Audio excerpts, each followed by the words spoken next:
JAC పిలుపునిచ్చిన నిరుద్యోగ నిరసన ర్యాలీతో హైదరాబాద్లో పలుచోట్ల స్వల్ప ఉద్రిక్త పరిస్థితులు ఏర్పడ్డాయి. ఉస్మానియా యూనివర్సిటీ నుంచి బయటకు వచ్చేందుకు విద్యార్థులు ప్రయత్నించారు. వారిని పోలీసులు అడ్డుకున్నారు. ఎన్సీసీ గేటు దాటి బయటకు రాకుండా ఆపేశారు. విద్యార్థులను అదుపులోకి తీసుకుని అక్కడి నుంచి ప్రత్యేక వాహనాల్లో తరలించారు. ఓయూ లా కాలేజ్ దగ్గర ర్యాలీగా వెళ్తున్న స్టూడెంట్స్ ను భద్రతా సిబ్బంది అడ్డుకున్నారు. ఓయూకు వెళ్లే అన్ని దారులను పోలీసులు మూసేశారు.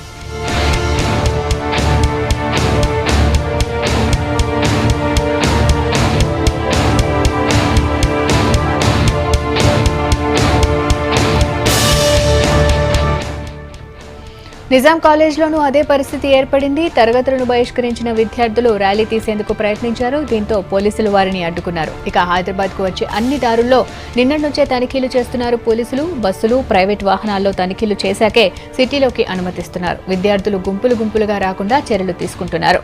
జేఏసీ నేతలను ముందస్తుగా అదుపులోకి తీసుకున్నారు. దాదాపు అన్ని జిల్లాల్లోనూ జేఏసీ నేతలను పోలీసులు అరెస్ట్ చేశారు.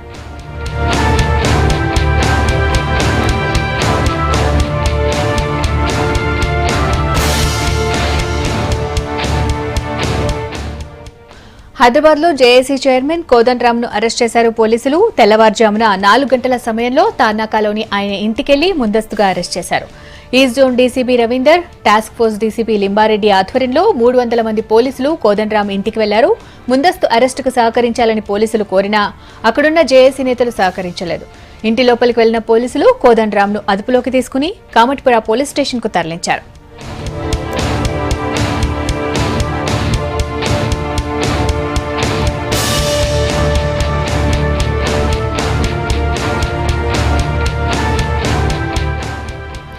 కోదండరామ్తో సహా మరో 25 మందిని అదుపులోకి తీసుకున్నారు పోలీసులు. మొదట వారిని కంచన్బాగ్ స్టేషన్ కు తరలించారు. కోదండరామ్ ఇంటి పరిసరాల్లోకి ఎవ్వరినీ రాకుండా భారీ బందోబస్తు ఏర్పాటు చేశారు. శాంతి భద్రతలు దృష్టిలో ఉంచుకుని ముందస్తుగా కోదండరామ్తో సహా ఆయన సహచరులను అదుపులోకి తీసుకున్నామని చెప్పారు డీసీపీ రవీందర్. అందరినీ మళ్లీ సాయంత్రం వదిలేస్తామన్నారు. ఇందిరాపార్క్ సహా నగరంలో ఎక్కడా ర్యాలీలకు అనుమతి లేదని, అందువల్ల నిరసనల కోసం ఎవరూ హైదరాబాద్ కు రావద్దని సూచించారు.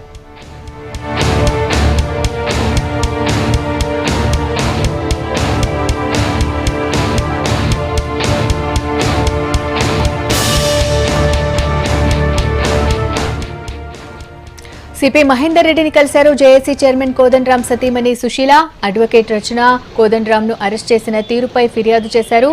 కోదండరామ్ ను వెంటనే విడుదల చేయాలన్నారు.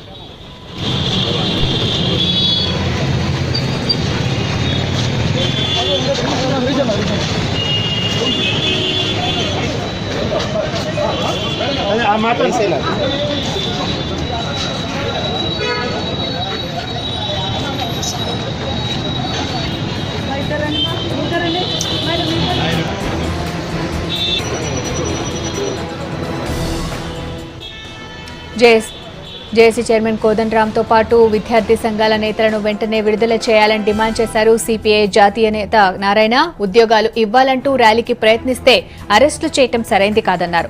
ఉద్యోగాల భర్తీకి ప్రభుత్వం చర్యలు తీసుకోవాలన్నారు నారాయణ.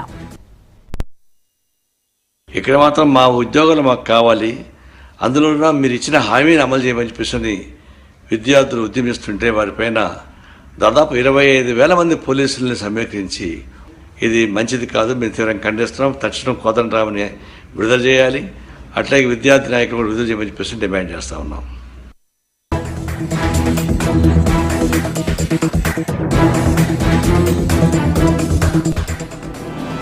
సికింద్రాబాద్ మాజీ ఎంపీ అంజన్ కుమార్ యాదవ్ ను పోలీసులు అదుపులోకి తీసుకున్నారు. పోలీస్ స్టేషన్లో ఉన్న జేఏసీ కన్వీనర్ కోదండరామ్ ను కలిసేందుకు ప్రయత్నించిన తనతో పాటు జేఏసీ లీడర్లను కూడా అక్కడి పోలీసులు అదుపులోకి తీసుకున్నారని అంజన్ చెప్పారు. జేఏసీ నాయకుడు కోదండరామ్ గారిని కామాటిపుర పోలీస్ స్టేషన్ లో అరెస్ట్ చేయడం జరిగింది. ఆయనను పలకరిస్తామని నేను 2 సార్లు పార్లమెంట్ సభ్యుగా ఉండి మా ఇంటి పక్కకే ఉంది ఆ కామాటిపుర పోలీస్ స్టేషన్. ఆయనను కలుద్దామని పోతే మాకు అరెస్ట్ చేసి తీసుకురావడం జరిగింది. రవీందర్ నాయక్ గారిని, మన విజయరామారావు గారిని అందరినీ అరెస్ట్ చేసి తీసుకురావడం.